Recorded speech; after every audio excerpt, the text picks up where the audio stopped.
Hi, bestie. How are you doing today? I hope you're having a fantastic day. Welcome to the Best Friend Book Club. I'm so happy you made it. Gosh, I've missed saying that. I'm so happy to be back, and I'm so excited to get into the entire Massverse over the next 16 weeks. And yeah, so let me just tell you a little bit about what we're going to be doing, the setup of everything, and then we'll get into it. I'm literally so excited. Okay, relax. Everything's fine. So each book is going to be split up into two episodes. One episode is going to be a chapter by chapter summary of everything that happens in the book. And by everything, I mean the important things that happened in each chapter. Obviously, this isn't the audiobook, so it's just the major events that happen in every single chapter. Then part two is going to be things that stuck out as far as theories. Does it connect to the bigger Massverse? More spoilery stuff in the second episode. So this episode is just going to be a chapter by chapter summary of everything that happens in A Court of Thorns and Roses by Sarah J. Maas. Let's get into it. And I will say this book is significantly shorter than the other ones, yes, but although the other ones are longer, they do have so many more storylines happening at once. So especially the beginning chapters, it's just, I mean, the whole book is just one storyline and it's following Feyre. That is it. And in the other books, it's all the other characters that we have going on. So this one will be significantly shorter than the rest, but let's get into it. So we're starting off in the woods with Feyre, and she was hunting this deer. Now there's a wolf there. The wolf kills the deer, she kills the wolf, and skins it, has zero remorse. Zero remorse. She's like, hell yeah, now we're gonna eat. She then carries the dead deer along with the wolf pelt several miles back to her cottage. Now, I have a hard time believing several miles, but she's also this like super frail girl that hasn't eaten in days. I don't know, but that's the story we're going with. We then go on to meet Feyre's family. It's laid on really thick that Nesta's a raging bitch, Elaine doesn't know what day it is, and their dad does absolutely nothing, and he's got a bum knee. She then spends the time arguing with her sisters over Nesta wanting to marry Thomas, which is the woodcutter's son. Bickering, really nothing super important to the plotline. I forgot to say this at the beginning, but these summary episodes are meant to be like summaries so detailed that you do not have to go back and read the entirety of the Massverse. I did the work for you. I'm putting it into a summary for you, and then I'm also separately making a theories episode on how everything connects. So I hope this helps. Continuing on, Feyre then meets this mercenary. We don't know who this is, just a mercenary, and sells her the wolf and the deer pelts, has a little bit of money in her pocket, and now her sisters are like, oh, hey girl, we missed you so much. You got any extra money? So, love that for her. Then this large beast shows up to her family's cottage, and it is confirmed that this is a fairy. He tells her about this treaty and that she can come and live with him in Prythian, or he can kill her. I mean, the choice is pretty simple, one would think, but she struggles with it a little bit. We then have a chapter of her traveling through the woods to get to Prythian. So they finally get to this manor. We meet Lucian and Alice. I need to just say this right now. I love Lucian. I am a Lucian apologist. I do not care. I do not care. Like, let's fight about it because I love this man. So that just needs to be said right now because it'll be pretty obvious as we keep talking about these characters that I love Lucian. So we still don't know at this point the name of the fairy that brought her to Prythian. The next couple chapters are her just kind of getting comfortable with the setting, talking to Alice. It's really nothing crazy. Feyre goes hunting with Lucian and learns a little bit more about him, or about the world in general. He's being used as a historian to tell us how we all got here, you know, what's really going on. And I say really going on, that's in air quotes because he obviously can't tell her the whole truth. They encounter the Bogue. I think that's how I'm going to say it, but the little misty thing that's like talking to them, but they gotta act like they don't see it. And then the chapter ends with her thinking she saw her dad. Next chapter, she then finds out what the puka is, and Tamlin goes out hunting the bogue. At some point between chapter 6 and chapter 11, it's revealed that the fairy who brought her there, his name is Tamlin. So Tamlin has officially arrived. Then Tamlin kills the bogue and learns that Feyre cannot write. And this is the first time that she overhears a conversation where Lucien says that Tamlin has a stone heart, which will come into play later. Feyre then spends the majority of this next chapter trying to teach herself how to read, and the chapter ends with Lucien indirectly telling her how to catch the Suriel. She then goes on to catch the Suriel, finds out that Tamlin is High Lord, and we get the iconic "stay with the High Lord" line. Now, what does that mean? I guess we won't find out for quite some time. She is then attacked by the Naga and chased through the woods, and then Tamlin comes to rescue her because that's her man. She then learns that fairies can lie, and iron doesn't do anything, but ash does. So she was raised to believe that if you have some kind of iron on you, it'll like deter fairies. That was a lie. Tamlin then really makes an effort to be her friend and get to know her and comfort her. Is it working? I don't know. Guess we'll find out. We then have that scene where Tamlin brings in this fairy, the whole she took my wings, she took my wings. First time I cried while reading this. That was actually awful to read. Like that was it'll scar you. And I'm sorry if I'm going kind of quickly through these first chapters. It's just not much happening in the grand scheme of things. Like the end chapters, there's a lot more happening, a lot more being revealed, but these beginning chapters, it's just like we're frolicking through the spring court and I don't know if I want to be here, but he's kind of hot, and it's that. So that's why there's not really a lot of substance to it, I guess.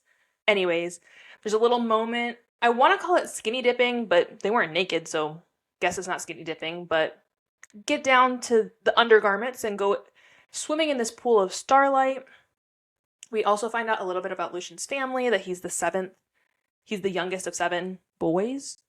I don't remember how much is revealed there, in the sense that like I don't remember how much she's told about why Lucien's in the spring court, but so Tamlin takes Feyre to his gallery and she starts to paint. Several weeks pass in this chapter where it's just like she's painting and then she goes to eat and sleep and she's painting some more, and she really loves painting, and Tamlin's really trying to like bond with her and trying to get her to fall in love with him, I guess. We also learn in this chapter that Tamlin likes to write dirty poetry, which like hidden talent unlocked, but like why? Like why did we need that? I don't know. I just felt so like okay, cool. He's like, yeah, you know, being in these like war camps, I started learning to write dirty limericks. What? What? That and you play the fucking fiddle? Sorry. That was that was a bit much. Then we get to Calanmai, which is when it starts to get good, in my very unprofessional opinion.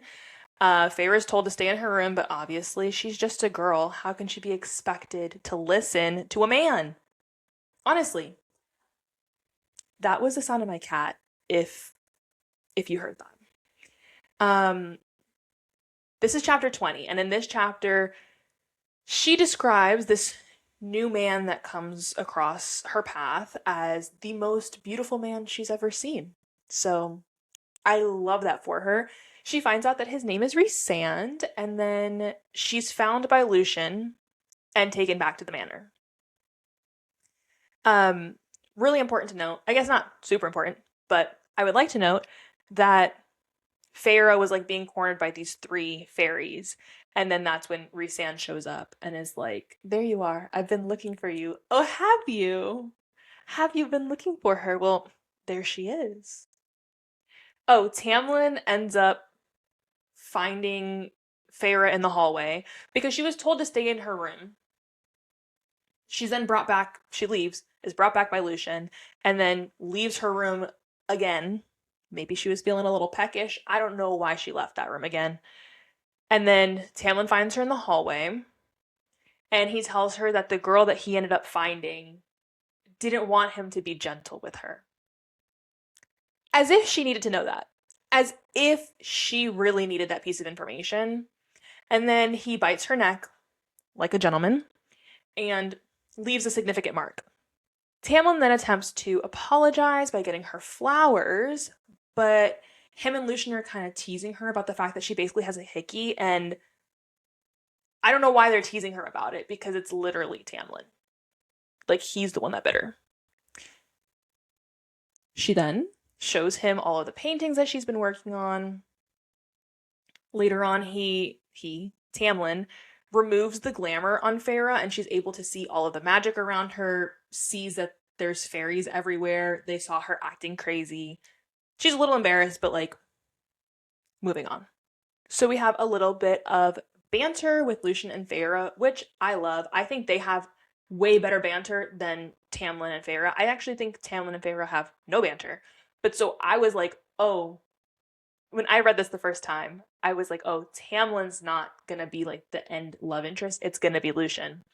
Obviously, I was wrong, but I don't know. I just felt like her and Lucien just had more of a connection than her and Tamlin did. Chapter 24, we have a decapitated head left on the gates of the Spring Court, and it's branded with the Night Court insignia. It's basically setting up this idea that the Night Court lives by their own corrupt morals. The Night Court is bad. It's all of this. It's really starting to build up this image that the Night Court is just a bunch of crazy assholes. So then it's time for the summer solstice, and Feyre gets all dressed up in her pretty little dress. Lucien says that she looks positively fae. Is it a compliment? Is it not? I don't know. She's told not to drink the fairy wine, and what does she do? Yup, she drinks the fairy wine. And then Tamlin's like, no, it's okay, Lucien, don't worry about it. I'm gonna play my little fiddle for her. So he plays with the fiddle, watches her dance. Afterwards, little smoochy action. You know, just very, very chill stuff. So then Lucien, Tamlin, and Feyre are having breakfast together. The tension's tensioning. Tamlin and Feyre are giving each other the eyes. And Lucien's like, guys, I'm trying to eat. Please relax. We then get a surprise visit from Rhys, and Lucien glamours Feyre behind him. Then when Rhys figures out that she's there, Lucien lies, and he's like, oh, Feyre's betrothed to me. I'm assuming in an effort to protect Tamlin, but I mean, she's still important to them if she's betrothed to Lucien, but Rhys then asks her name. She lies. She says her name is Claire Bedor, which is someone from her village back home that, like, one of Nesta's friends that she was just like, oh, I don't know, like this person. And then Rhys makes Tamlin and Lucien get on their knees and beg him not to tell Amarantha. Okay, which they do. They, in fact, get on their knees, beg him, like forehead to the floor, begging him, like, please do not tell her about Feyre. My notes say Tamlin decides to send Feyre home, but not before he cracks a little bit. Yeah, little smoochy turned into, you know, the deed. And then at the end of that, he's like, I love you, Thorns and all, but you gotta go home. You gotta go home. So then Lucien is then spending his time trying to convince Tamlin to let Feyre stay just a few more days. Come on, man, just let her stay a few more days. But Tamlin sends her back to the human realm. Elaine is super excited to see her sister, and Nesta doesn't seem to have that same level of excitement. Feyre then spends some time with her family, finds out that Nesta actually tried to go find her, hired the mercenary to try to get her across the wall. Nesta was, okay, everyone hates on Nesta. I love Nesta. And she literally tried to go save her sister. Can we talk about that? Want to talk about how Nesta's a bitch? No. I want to talk about how she went to go save her sister. I mean, she wasn't successful, but she still tried. More than what Elaine did. Feyre goes into the village, gives a lot of money to the people that used to live in her town, and Nesta says that Tamlin's glamour did not work on her. And then Nesta admits that the reason that she spent the money Feyre earned was to see if their dad would actually do anything to get them out of the situation they were in. She has a lot of these negative feelings towards her dad, which are explored more in other books, but she kind of opens up to Feyre a little bit about that. Now we're up to chapter 31. Feyre's dad throws a ball in her honor. I honestly completely forgot about this. When I think of this book, mostly I think of Under the Mountain. So I completely forgot their dad throws a ball in her honor because now they have money.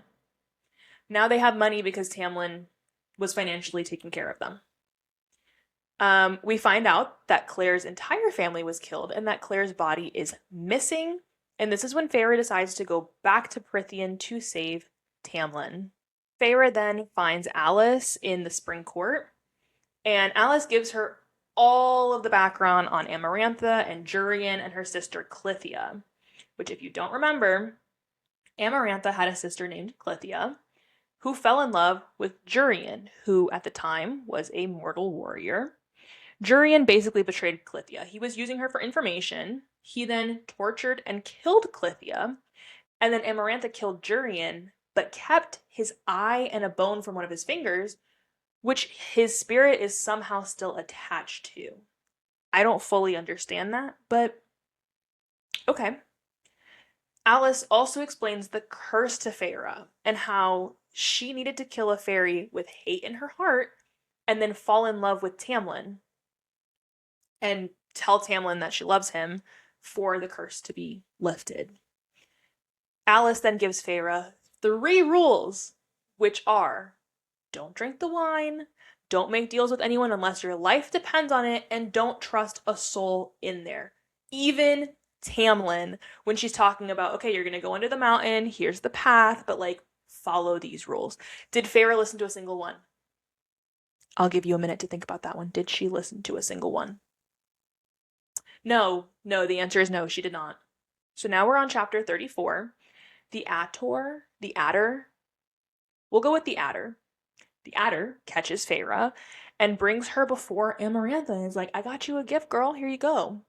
Feyre then sees Claire's body, and Amarantha gets Feyre to agree to complete 3 tasks, and everyone will be released. Or if she solves the riddle, then they will all be immediately released. There is a very important distinction there. Immediately released if you solve the riddle. Released eventually if you do these 3 tasks. Now, I want to find the riddle real quick. Feyre is taken to a cell. Lucien visits her. Rewind. Feyre gets the shit beat out of her before being taken to a cell. Lucien then visits her cell, heals her nose. We then have a scene where they're trying to figure out Feyre's name, and Amarantha has Rhys hold Lucien's mind like he's going to kill him to figure out Feyre's name. And I want to point out that Lucien looked to Tamlin and was fully ready to die before telling them Feyre's name. He was ready to be killed to protect Feyre. So all these people are like, Lucien didn't do anything. Lucien didn't do anything. Yes, he fucking did. He did the most, actually, while Tamlin was doing the least. Anyways, I want to talk about this riddle because when I read this the first time, I had an idea. I was like, I think the answer is love.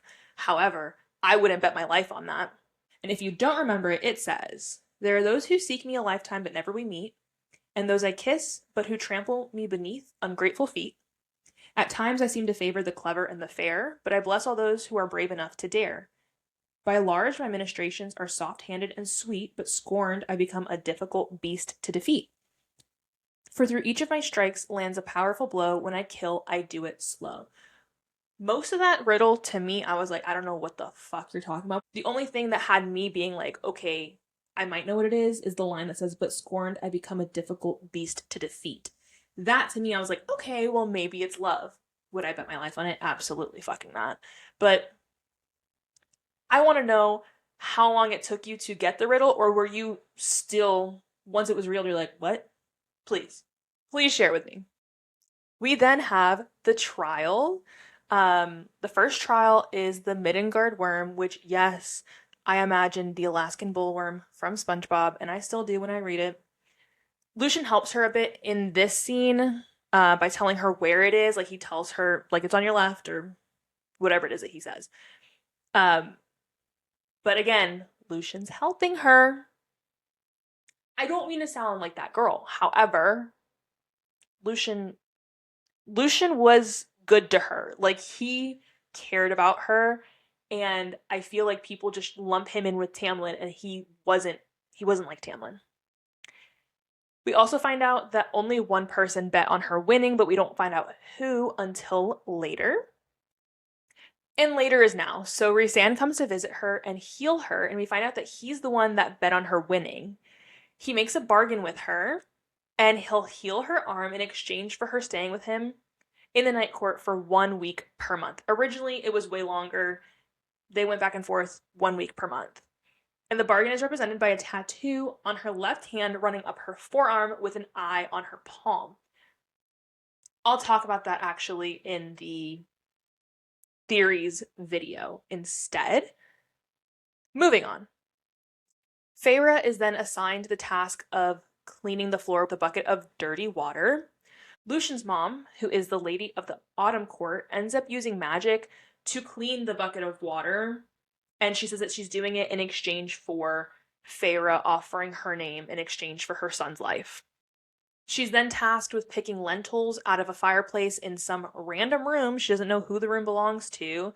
Come to find out that it's Rhysand's room. They talk a little bit here, and the chapter ends with him telling the guards they are not to touch Feyre, and if they do, they need to take their daggers and gut themselves, and that she won't be doing these stupid-ass tasks anymore in between her trials. Chapter 39, we start to see this pattern of Rhys getting Feyre dressed in these scraps, painting her so that he knows where she's been touched, and it just happens over and over. Give her the wine, she's gonna dance, gonna fall asleep in her cell, rinse, repeat. Rhys then tells Amarantha and Tamlin about their bargain and emphasizes that it's for the rest of Feyre's life. The Fae from the Summer Court was caught, and then Rhys goes into his mind and seems to be fudging the truth about what he sees in there. Then he accidentally, air quotes around accidentally, kills the Summer Court Fae. That'll be important later. We then have the second task, which is some kind of riddle on the wall, and she has to pull a lever. The answer is 1, 2, or 3. She has to pull the corresponding lever. And on the other side, Lucian's tied up, metal ceiling coming towards them with spikes on it.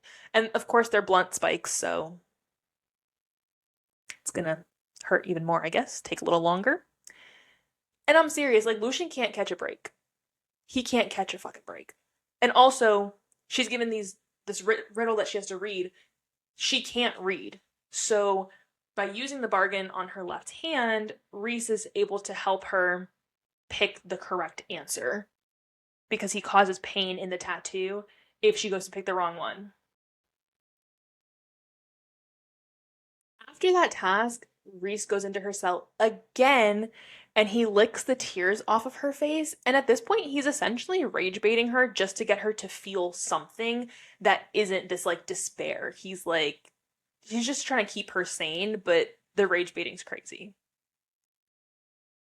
We then have several days of drinking the fairy wine, forgetting everything the next day, and then the music filters into her cell that she doesn't know where it's coming from, but the music is so beautiful, it speaks to her soul. It's described as filling the gaps of her soul, which will be important later. Tamlin finally gets a moment alone with Feyre.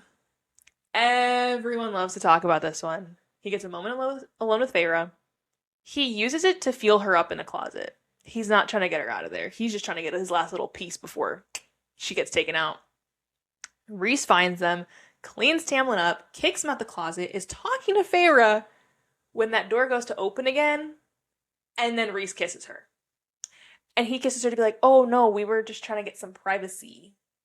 I think Amarantha knows what's going on, but doesn't really say anything. We then find out that Rhysand's dad is the one that killed Tamlin's dad and his brothers. And the reveal at the end of the chapter is that Rhys could have asked for every single week of the year and she would have told him yes. So when they're having a conversation, she's like, you could have asked for every week and I would have told you yes. And he's like, I know. He knows. Okay. Okay. So we are now on chapter 43. It's Feyre's final task. At this point in time is when she decides to tell Tamlin that she loves him, which we come to find out later she wasn't even talking to Tamlin. She thought she was talking to Tamlin, but her final task is to kill 3 innocent fairies. And I'm honestly shocked that she did it. I'm shocked that she got through 1 and 2 and then was like, the bag's taken off of the third person's head and it's Tamlin. Come to find out that Tamlin she thought she was talking to, yeah, that was the Adder. And he had been glamored to look like Tamlin. She then starts to think back to the conversations that she's overheard about how Tamlin has a stone heart, he has a heart of stone, blah, blah, blah. So she goes, bet, let's try this out. And then attempts to put the stake through his heart. It thuds because he does have a stone heart. She tells him that she loves him before she stabs him. Nothing really happens. He has a heart of stone, he doesn't die, and then Amarantha kind of goes crazy. She then is like, nah, we gotta take this bitch out. She's ready to take Feyre out. And then the whole time, Rhysand's trying to get to her. He's crawling to her, he's screaming her name, he's trying to attack Amarantha. This chapter ends, this is chapter 44, this chapter ends with Feyre, as she's getting her ass beat, thinking, oh, I know the answer to the riddle. And then gets her neck snapped by Amarantha. Chapter 45 is then switched over to Rhysand's point of view, and he's like, it's seeing everything through his eyes, but it's Feyre seeing everything through his eyes, I think. Amarantha killed Feyre, and so is then immediately attacked by Tamlin. Once she's actually dead is when he decides to do something. She's ultimately killed by Tamlin, and then all of the High Lords come together, give a little piece of their power to Feyre to bring her back to life. She now comes back as Fae. She's now Fae. They're hanging out for another night under the mountain before they leave. Something tugs her awake, pulls her from sleep, and calls her to go outside to this balcony where she comes across Rhysand. And he's acting normal because he's talking and not looking at her. He's acting normal until he locks eyes with her, and then immediately he dips. I gotta go. He flies off. Very strange. The end of the book, the last thing that happens is Tamlin destroying the passage to Under the Mountain, and then they make plans to go home. All right, let's go home. And that is the summary of everything that happens in A Court of Thorns and Roses. Granted, there are other things that happen, but that is the meat and potatoes, if you will, of everything that happened. When I read this the first time, I think this is the 3rd, maybe the 4th time that I've read this book. When I read this the first time, I loved it. I was like, this is a 5-star read. Oh my gosh, fantastic. No notes. But then reading the second one, I'm like, no, actually, this one's better than the first one. And that kept happening until I got to Frost and Starlight. But it only got better. So in hindsight, this is probably a 4-star for me. I've obviously read it so many times, so it's not terrible. If you want access to the chapter by chapter summary that I've written out, or to all of my theories that I have written out as well, or if you want early access to episodes, go over to my Patreon, patreon.com/bestfriendbookclub, and support me on there. And there's so many things there for you. And yeah, so thank you guys so much for listening. I'm so happy to be back and recording. Like, this makes me so genuinely happy. And if you've made it all the way to the end, what emoji do I want today? If you have made it to the end of this video, feel free to DM me a pig emoji or a pig snout emoji. I was just thinking of the fairy pigs painting that Feyre does in this book. So yeah. But thank you so much for listening, and I will see you guys next week. Bye. Also, feel free to check out my Instagram at bestfriend.bookclub. I'm on Threads at bestfriend.bookclub. Yeah, I just really hope you enjoyed, and I can't wait to keep talking to you about the rest of these books. But for now, I will see you next time. Bye.